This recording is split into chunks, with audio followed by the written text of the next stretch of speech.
वो घर घर पहुंचाता रहा पिज्जा, यहाँ पत्नी हुई आशिक के साथ फरार। झारखंड से आई ज्योति मौर्य पार्ट 2 की कहानी।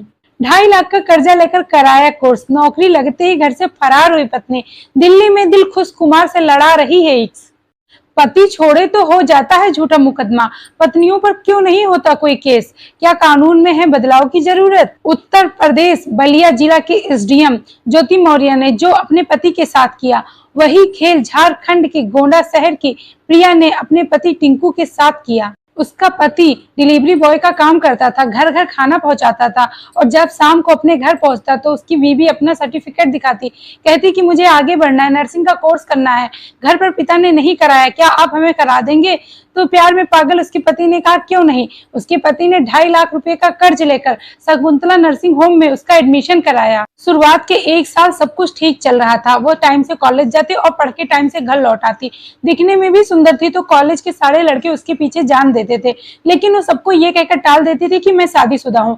तभी उसके जीवन में एक लड़का आया जिसे वो टाल ना सकी। उसका नाम था दिलखुश कुमार। शुरुआत में दोनों में दोस्ती हुई, फिर प्यार में बदला, फिर दोनों में जीने मरने की कस्में खा ली। प्यार इस कदर परवान चढ़ा कि इसीलिए 17 सितंबर 2023 को वो कॉलेज से घर नहीं आई, बल्कि सीधा भागकर दिल्ली पहुंच गई और वहां जाकर दोनों ने शादी कर ली। शादी की पिक सोशल मीडिया पर अपलोड कर दी। इधर इन सब चीजों से अनजान उसका पति अपनी पत्नी को ढूंढने के लिए दर बदर की खान छाक रहा था।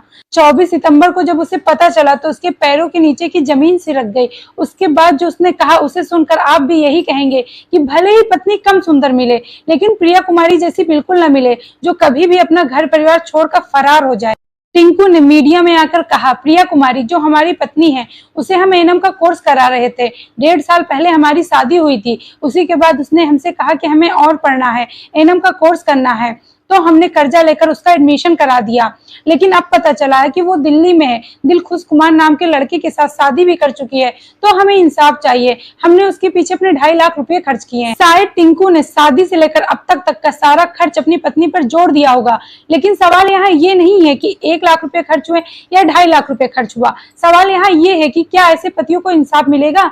चाहे बलिया के आलोक हो, चाहे झारखंड के हो टिंकू, इन पतियों ने तो यही सोचकर अपनी पत्नी को पढ़ाया होगा कि अगर पत्नी भी कुछ पैसे कमाएगी तो घर खर्च में मदद होगा, हमारी आर्थिक स्थिति सुधरेगी।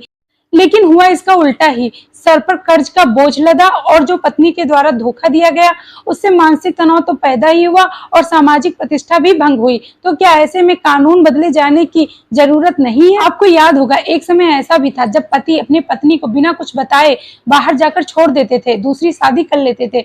इसको देखते हुए तलाक के नियमों में बदलाव हुआ, महिलाओं को लेकर कानून और सख्त हुआ, जिसका गलत फायदा भी उठाया जा रहा है। औरतों को बहुत प्रकार के अधिकार भी मिले। आज के समय में आप अगर अपनी पत्नी से कहते हैं मैं तुम्हें तलाक दे दूंगा, तो आपकी पत्नी कहती है मैं आप पर दहेज का मुकदमा दर्ज करा दूंगी, आप जिंदगी भर जेल में सड़ेंगे। ये ब्लैकमेलिंग रिश्ता बचाती भी है और रिश्ता बिगाड़ती भी है।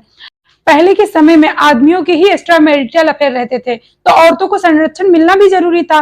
लेकिन अब क्या आदमियों के लिए भी ऐसे नियम लाना जरूरी है? कुछ साल पहले बिहार में ये खबर आई थी कि 2006 के बाद जितनी भी शादियां होंगी उन सबका रजिस्ट्रेशन कराना बहुत जरूरी है। अगर रजिस्ट्रेशन नहीं कराया जाएगा तो ये शादियां वैध नहीं मानी जाएंगी। तो इसका सबसे अच्छा तरीका यही है कि आप अपनी शादी रजिस्ट्रेशन जरूर कराएं, ताकि पत्नी अगर दूसरी शादी के बारे में सोचे भी तो उसके पास कानूनी कोई आधार न बचे। वैसे भी एक शादी के बाद बिना तलाक दिए दूसरी शादी करना कानूनी अपराध है। लेकिन अगर आप बाद में शादी को साबित करने के लिए शादी के सर्टिफिकेट बनवाने जाएंगे तो पत्नी आपके खिलाफ होगी। ऐसे में कोर्ट कचहरी के तमाम चक्कर लगाने पड़ेंगे। इससे अच्छा यही है जैसे हम आधार कार्ड, पैन कार्ड और जन्म प्रमाण पत्र बनवाते हैं और तमाम सर्टिफिकेट बनवाते हैं, वैसे ही शादी के तुरंत बाद हम शादी को रजिस्ट्रेशन करा लें। वैसे भी गाँव में तो यही माना जाता है कि पंडित ने मंत्र पढ़ दिए और समाज के सामने शादी हो गई तो मानो शादी हो गई। लेकिन इस शादी को तब तक कानूनी नहीं माना जाता है जब तक कानूनी दस्तावेज पर अधिकारी की मोहर न लग जाए।